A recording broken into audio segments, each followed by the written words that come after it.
Sir നമസ്കാരം. നമസ്കാരം. തെരഞ്ഞെടുപ്പ് ഗോദയിലേക്ക് എല്ലാ ഫയൽമാന്മാരും ഇറങ്ങിയിരിക്കുന്നു. ആർപ്പുവിളികളുമായി കാണികളും എത്തിയിരിക്കുന്നു.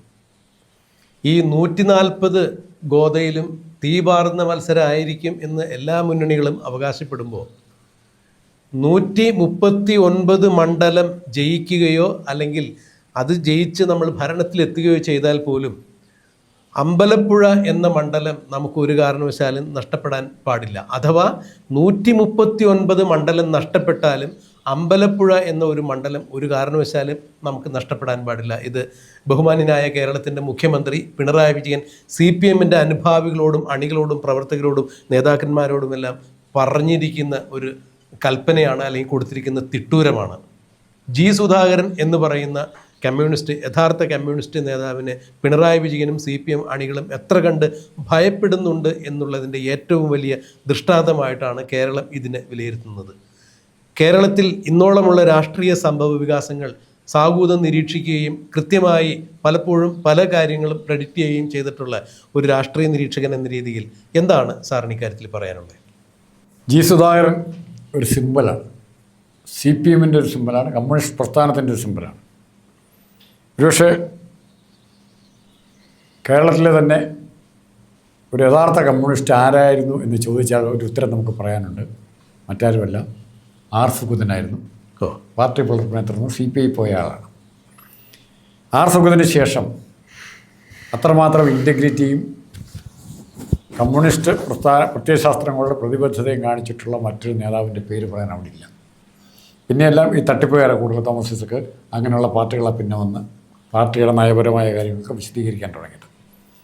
പക്ഷെ ഇവിടെ ഒരു മനുഷ്യൻ എങ്ങനെ കമ്മ്യൂണിസ്റ്റുകാരന് കിട്ടുന്ന അധികാരം എങ്ങനെ ഉപയോഗിക്കണം, അധികാരത്തിൻ്റെ ഇല്ലായ്മകളോട് അല്ലെങ്കിൽ വല്ലായ്മകളോട് എങ്ങനെ പൊരുത്തപ്പെടണം, ഇല്ലാതെ വന്നാലും ഉള്ളപ്പോൾ പോലും കഴിഞ്ഞ പ്രാവശ്യം സുധാകരനെ മാറ്റി നിർത്തിയൊരു പ്രതികരണം പ്രക്ഷോഭം ഉണ്ടായില്ലല്ലോ. ഇപ്രാവശ്യം ഉണ്ടാകുന്നതിന് കാരണം സുധാകരനെ മാറ്റി നിർത്തുക എന്തിനു വേണ്ടിയാണെന്ന് സുധാകരൻ ഇപ്പോൾ മനസ്സിലായി. അവിടെ അല്ല, അദ്ദേഹം മറ്റൊരു കാര്യം എടുത്തു പറഞ്ഞിട്ടുണ്ടായിരുന്നു. പാർട്ടി നയപരമായി എടുക്കുന്ന തീരുമാനങ്ങൾ അത് സാധാരണക്കാരനും പാർട്ടിക്കും ഒരുപോലെ തന്നെ ഗുണകരമായ ഒരു തീരുമാനമായിരിക്കണം. ഏതെങ്കിലും തരത്തിൽ സ്വാർത്ഥ താല്പര്യങ്ങൾ മാത്രം മുൻനിർത്തിക്കൊണ്ട് പാർട്ടിയുടെ പ്രത്യയശാസ്ത്രങ്ങൾ ബലി കഴിക്കപ്പെടുമ്പോൾ ഒരു കാരണവശാലും പുത്തൻകൂറ്റൻ നേതാക്കളുടെ ഈ നെറികേടുകൾ കണ്ടു നിൽക്കാൻ എനിക്കാവില്ല. ഞാനൊരു യഥാർത്ഥ കമ്മ്യൂണിസ്റ്റ് വിശ്വാസിയാണ്. അല്ല, ആ അവസാനം പറഞ്ഞ ആ ഭാഗമാണ് യഥാർത്ഥ കമ്മ്യൂണിസ്റ്റ് വിശ്വാസിയാണ്. കമ്മ്യൂണിസ്റ്റ് പാർട്ടികൾ സംഘടനകൾക്ക് എന്തെല്ലാം പ്രശ്നം ഉണ്ടായാലും, ഏതെല്ലാം ലോകത്തുള്ള പല കമ്മ്യൂണിസ്റ്റ് സംഘടനകളും പല രീതിയിലാണ് പ്രവർത്തിക്കുന്നത്, എല്ലാം ഉണ്ടായാൽ പോലും ഒരു കമ്മ്യൂണിസ്റ്റ് മൂല്യങ്ങൾ എന്ന് പറഞ്ഞ സാധനമുണ്ട്. കമ്മ്യൂണിസ്റ്റ് മൂല്യങ്ങളിൽ വിശ്വസിക്കുന്ന ഒരു വ്യക്തിക്ക്, അല്ല സംഘടനാ ഭാരവാഹി ആയിരിക്കണമെന്നില്ല, പാർട്ടി മെമ്പർഷിപ്പ് പോലും വേണമെന്നില്ല, ആ കമ്മ്യൂണിസ്റ്റ് മൂല്യങ്ങളെ ബഹുമാനിക്കുന്നവർക്ക് പറ്റാത്ത ധാരാളം കാര്യങ്ങൾ കമ്മ്യൂണിസ്റ്റ് പാർട്ടിയായിട്ട് തന്നെ ചെയ്തുകൊണ്ടിരിക്കുന്നു. അതിന് നേതൃത്വം നൽകുന്നത് മുഖ്യമന്ത്രി പിണറായി വിജയൻ ഉൾപ്പെടെ അധികാരവുമായി കെട്ടുപിഴഞ്ഞ് മാത്രം രാഷ്ട്രീയത്തെ കാണുന്ന ഒരു പറ്റം പുത്തൻകൂറ്റുകാരെ നേതാക്കളാണ് ഇതിനെ കാണുന്നത്. അതെ, അവിടെ സുധാകരൻ അത് എടുത്തു പറഞ്ഞു. കാരണം എന്തുകൊണ്ടാണ് താൻ മത്സരിക്കുന്നത് എന്ന് പറഞ്ഞു. പാർലമെൻ്ററി മോഹമല്ല, കാരണം 2 തവണ താൻ മന്ത്രിയായിരുന്നിട്ടുണ്ട്, 4 തവണ MLA ആയിരുന്നിട്ടുണ്ട്. അപ്പോൾ പാർലമെൻ്ററി മോഹം കൊണ്ട് മാത്രമാണ് താൻ മത്സരിക്കുന്നത് എന്ന് പറഞ്ഞാൽ മറ്റാരെങ്കിലും പാർലമെൻ്ററി മോഹമില്ലാത്തതുകൊണ്ട്, അധികാരമോഹമില്ലാത്തതുകൊണ്ടാണ് മത്സരിക്കുന്നത്? അല്ല. പക്ഷേ തൻ്റെ മത്സരം ഈ പാർട്ടിയിലെ നെറുകേടുകൾക്ക് തൻ്റെ പ്രതികരണമായി തന്നെയാണ് താൻ മത്സരിക്കുന്നതെന്നാണ് അടിവരയിട്ട് പറഞ്ഞത്. അതുകൊണ്ട് തന്നെ സുധാകരൻ മത്സരിക്കുമ്പോൾ CPMനെ സംബന്ധിച്ചിടത്തോളം സുധാകരൻ യഥാർത്ഥ കമ്മ്യൂണിസ്റ്റ് വിശ്വാസി ആയിരിക്കുമ്പോൾ ആലപ്പുഴ പോലുള്ള CPMൻ്റെ ചെങ്കോട്ടയിൽ സുധാകരനെ പോലൊരാൾ LDFന് എഗൻസ്റ്റായിട്ട് മത്സരിക്കുമ്പോൾ അദ്ദേഹം ജയിച്ചു കഴിഞ്ഞാൽ അത് പിണറായി വിജയനും CPMനും കിട്ടാവുന്ന ഏറ്റവും വലിയ അടി തന്നെയായിരിക്കും.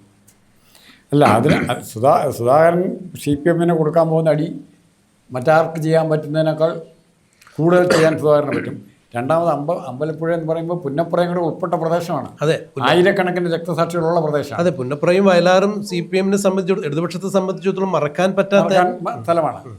അപ്പോൾ ആ സ്ഥലത്തു നിന്നുള്ള പുന്നപ്പുറ ഉൾക്കൊള്ളുന്ന അമ്പലപ്പുഴ നിയോജക മണ്ഡലത്തിൽ സുധാകരൻ ജയിക്കുക എന്ന് പറഞ്ഞാൽ പിണറായി വിജയൻ്റെ അടി മാത്രമല്ല, ഒരു ചവിട്ടൂടെ കിട്ടുന്നില്ലേ. തന്നെയല്ല, അതിൽ മറ്റൊരു കാര്യം കൂടി സുധാകരൻ പറയുന്നുണ്ട്.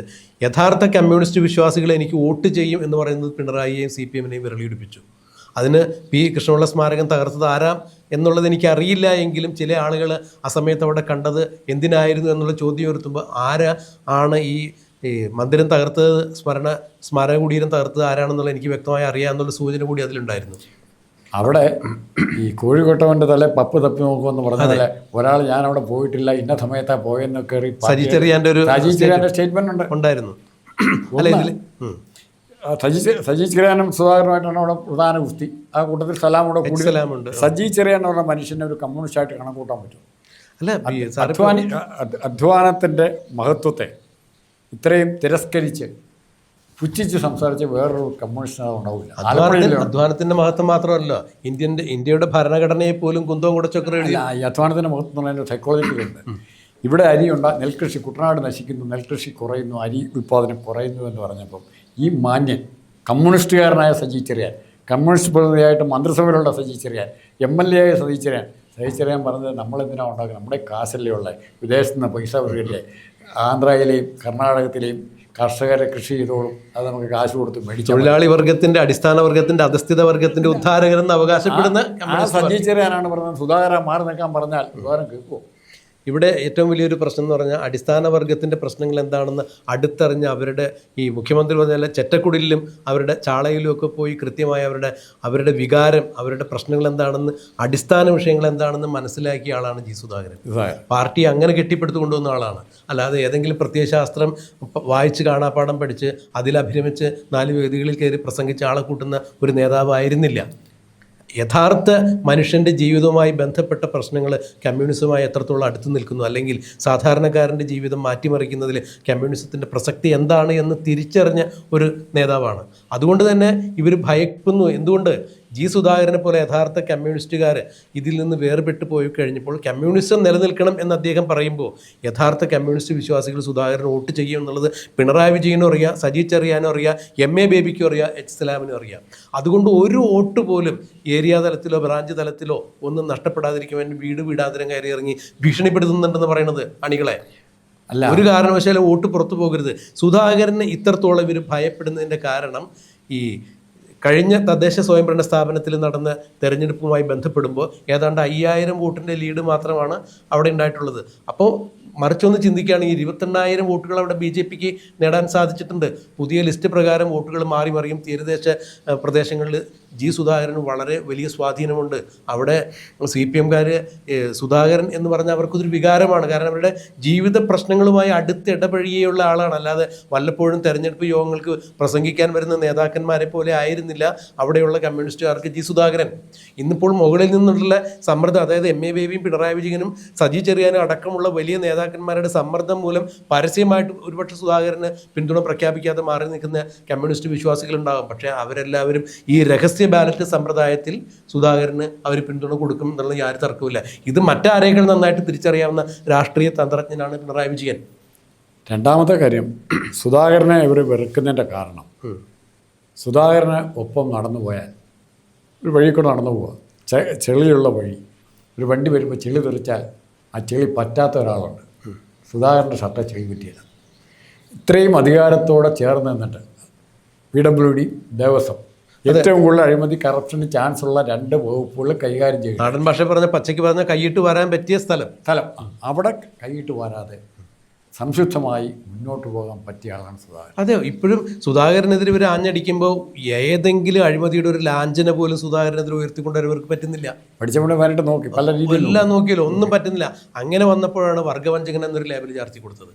അതുമ്പോൾ പിടിച്ചിട്ടാണ് ഇപ്പോൾ ആലപ്പുഴയിലും അമ്പലപ്പുഴയിലും ഉള്ള കമ്മ്യൂണിസ്റ്റ് വിശ്വാസികളോട് പറയുന്നത്, നമ്മൾക്ക് വലിയത് പാർട്ടിയാണ്, പാർട്ടിയേക്കാൾ വലിയ ആരുമില്ല. ഇത് തന്നെയാണല്ലോ VS-നെതിരെയും കടന്ന് പ്രയോഗിച്ചത്, ഇല്ലേ? ആലപ്പുഴയിലെ സമ്മേളനം നടക്കുമ്പോൾ VS എഴുതി ഇറങ്ങിപ്പോയതെല്ലാം നമുക്കറിയാമല്ലോ. അത് സുധാകരൻ സാക്ഷിയാണ്, അല്ലേ? അതെ. അല്ല, അന്ന് മറ്റൊരു കാര്യം കൂടി ഉണ്ടായിരുന്നു. സുധാകരൻ എടുത്തു പറഞ്ഞിട്ടുണ്ടായിരുന്നു, പാർട്ടിക്ക് അപജയം ഉണ്ടാകുന്ന സമയത്തെല്ലാം ഞാൻ പാർട്ടിയോടൊപ്പം നിന്നിട്ടുണ്ട്, VS-നോടൊപ്പം നിന്നിട്ടുണ്ട്, പിണറായിയോടൊപ്പം നിന്നിട്ടുണ്ട്. പക്ഷെ അന്ന് കേരളത്തിൽ ഒരു ചൊല്ലുണ്ടായിരുന്നു, സുധാകരൻ ആർക്കൊപ്പം നിൽക്കുന്നുവോ അവിടെയായിരിക്കും ജയം എന്ന് പറയപ്പെട്ടിരുന്നു. അത് അക്ഷരാർത്ഥത്തിൽ ശരിയായിരുന്നു. പാർട്ടിക്ക് വേണ്ടി നിലകൊണ്ട ആളായിരുന്നു. അവിടെ സുധാകരനെ സംബന്ധിച്ചിടത്തോളം പിണറായി എന്നോ VS അച്യുതാനന്ദനെന്നോ സുധാകരൻ നോക്കിയിട്ടില്ല എന്ന് പറയുമ്പോൾ തീർച്ചയായും സുധാകരൻ്റെ പക്ഷം യഥാർത്ഥ കമ്മ്യൂണിസ്റ്റ് പക്ഷമാണെന്ന് തിരിച്ചറിയുന്ന അമ്പലപ്പുഴയിലെ ആളുകൾ സുധാകരനെ വിജയിപ്പിക്കും എന്നുള്ളത് പിണറായി വിജയനും അറിയാം, MA ബേബിക്കും അറിയാം, ഗോവിന്ദനും അറിയാം, ഗോവിന്ദൻ അമ്പലപ്പുഴയിലോ ആലപ്പുഴയിലോ എവിടെയെങ്കിലും വന്ന് കൺവെൻഷന് പ്രസംഗിക്കുന്നത് എനിക്കിഷ്ടമാണ് എന്നാണ് സുധാകരൻ പറഞ്ഞത്. എനിക്കെതിരെ പ്രസംഗിക്കണം, 10 വോട്ട് എനിക്ക് ഓരോ പ്രസംഗത്തിലും കൂടുതൽ കിട്ടും എന്നാണ് സുധാകരൻ പറഞ്ഞത്. ഒരു കാര്യം വ്യക്തമായിരിക്കുന്നു, 139 മണ്ഡലത്തിലും പിണറായി വിജയൻ വോട്ട് പിടിച്ച് തിരിച്ച് 3.0 ആവർത്തിച്ച് ഭരണത്തിലേറിയാലും അമ്പലപ്പുഴ ബാലികേറ മലയായിരിക്കും CPM-ന്. അതിന് ആ മലയുടെ മുകളിൽ സുധാകരൻ ചുവന്ന കൊടിയായിട്ട് കാണും. ചുവന്ന കൊടിയായിട്ട് എപ്പോഴും അദ്ദേഹത്തിൻ്റെ ഉള്ളിൽ ചെങ്കൊടി തന്നെയാണല്ലോ. അദ്ദേഹം ഒരിക്കലും കമ്മ്യൂണിസത്തിനെതിരെയല്ല മത്സരിക്കുന്നതെന്ന് പറഞ്ഞു. എന്തായാലും ഒരു കാര്യം ഉറപ്പായിരിക്കുന്നു, 140 മണ്ഡലങ്ങളിൽ അമ്പലപ്പുഴ എന്ന മണ്ഡലം പിണറായി വിജയൻ്റെ പേടി സ്വപ്നമായിരിക്കുന്നു. ഇനി എന്താണെന്നുള്ളത് നമുക്ക് മെയ്യിൽ അറിയാം.